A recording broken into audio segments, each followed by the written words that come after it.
ગુજરાતમાં રેવન્યુ તલાટીની છે 2389 જગ્યા ઉપર છે હમણાં ભરતી છે એ ચાલુ થઈ છે અને એવા સમાચાર છે કે લગભગ 5 લાખ જેટલા તો છે એ ફોર્મ છે એ ભરાઈ ગયા છે.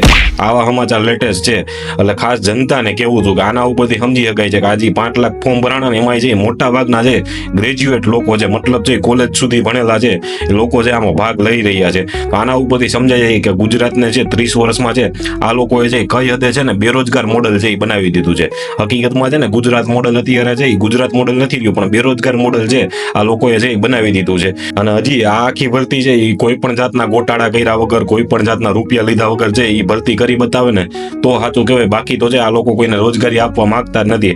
જનતાને કહું છું, તમારા વિસ્તારના જે કોઈ આગેવાનો અને ધારાસભ્યો થઈને બેઠા છે બધાના કાન આંબળતા શીખો. બાકી છે આવી જ રીતે છે ભરતીઓમાં છે ગોટાળા કરતા રહેશે, આવી જ રીતે તમારા બાળકોને છે બેરોજગાર રાખશે અને બેરોજગારે છે તમારે છે એક દાડે છે ભૂખમરાનો છે ભોગ બનવાનું થશે. એ પેલા છે જાગી જાજો. ધન્યવાદ. જય હિન્દ, જય ભારત.